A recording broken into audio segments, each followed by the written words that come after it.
Is they don't know who the council members are, and that's why it's important that we stay on point so that when we do grab one, that we're all together. Right. Because they will approach them if they know who they are, but if we grab them first, then we need to get that picture and get that quote. Okay?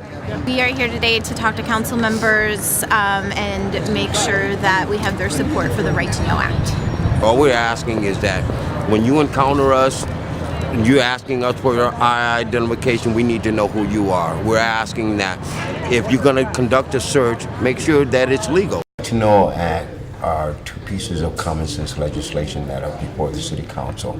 Intro 541, consent to search. Consent to search would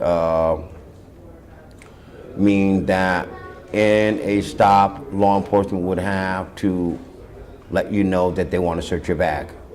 In doing so, they would also let you know that you have the right to refuse that search. They would also have to let you know that if you do consent to the search at any given time, you can stop the search. 182, identification. Identification. In a case where there is an encounter with you, me, citizen, and law enforcement, when it goes past how you doing, this sort of thing, and may I see your identification? And you hand that officer your identification, you then can say, excuse me, may I have your identification also? And he gives you some form of identification, preferably a business card with their name, rank, shield, and command, precinct. The Right to Know Act, unfortunately, has still not been brought to the floor. But we're hopeful that, and we're insistent that it will be brought to the floor for a vote at the next stated meeting in December. Unfortunately, we're dealing with an administration and law enforcement that speaks out of both sides of their mouth. They're saying that they want to do community policing and be more transparent, and why wouldn't you want this legislation passed? Estamos aquí para sacar un retrato. Una foto, por favor. Come on, guys. Give us the big push. Give us the big push.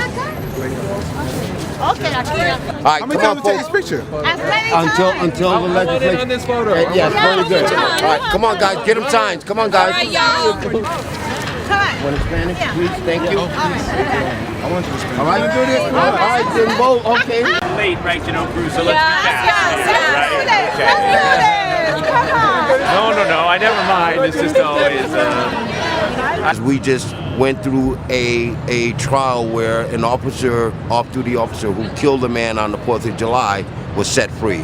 A young man by the name of Delron Smalls was in his car with his family and got into some type of vehicle issue with an off-duty officer, Wayne Isaac. The off-duty officer, Wayne Isaac, pulled out a badge or something and said, hold up, stop. I'm a law enforcement officer. He would not have had to shoot this man 3 times. I am the sister of Delron Small.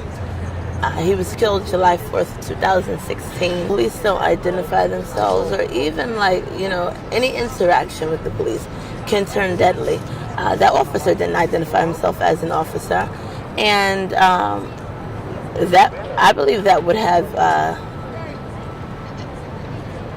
not ended with Delron's death if he would have done something simple as identified himself. I told you guys I won't let you down.